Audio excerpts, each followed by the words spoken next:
Revenues used to go up 3-4% a year. They haven't been going up at that same level. So folks have been looking at reducing operating costs.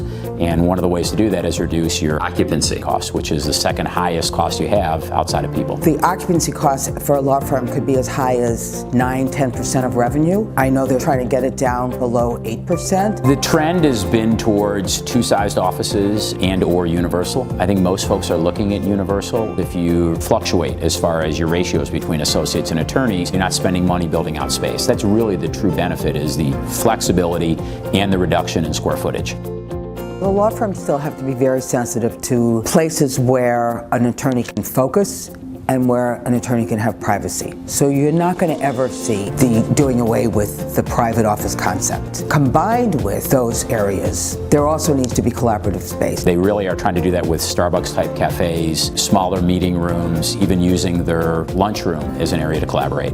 That encourages attorneys to speak with each other, and then creates a kind of a team-spirited atmosphere. It's not siloed offices. It's creating a culture where folks interact, folks that are redoing their space that moved in, let's say, 10, 12 years ago. They're really focusing on taking the drywall and the wood door, eliminating that, and really using glass fronts so that way people can see each other. You know, there used to be libraries and file rooms. The law firms don't even know what to do with those spaces now, so they're turning them into places where attorneys can socialize and where staff can socialize too.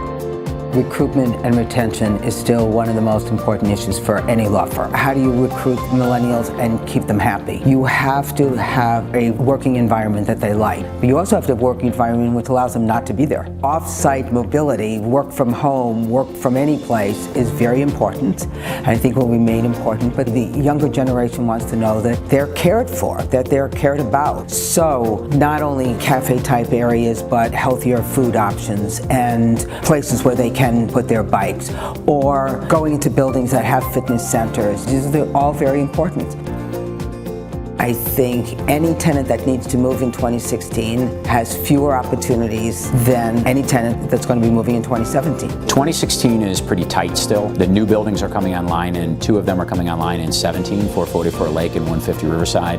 And then in 18, you have 151 Franklin. The Class A+ buildings like that are very well leased. Come 17 and 18, we've got about 3.8 million square feet of space coming back. So folks that have moved, they were in second generation space, especially law firm space, where they were built out 20 years ago. They were in 300,000 square feet, are now taking 175,000 feet. So they're taking 20 or 30% less space, yet they're leaving space that's a lot more, and it's almost like you're adding 3 new buildings on the market in addition to the buildings that are coming up. And they're the last generation of Class A buildings from late 80s, early 90s. So I see the market softening in 17 and 18. I still think that there's going to have to be capital put into all these older spaces. They're not going to want to use them as they are because they're all built out the old-fashioned way. The days of law firms feeling that they had to be on the top floor of the buildings with the best views, I think those days are really over. So I think we're on the cusp of some more fun type spaces for law firms.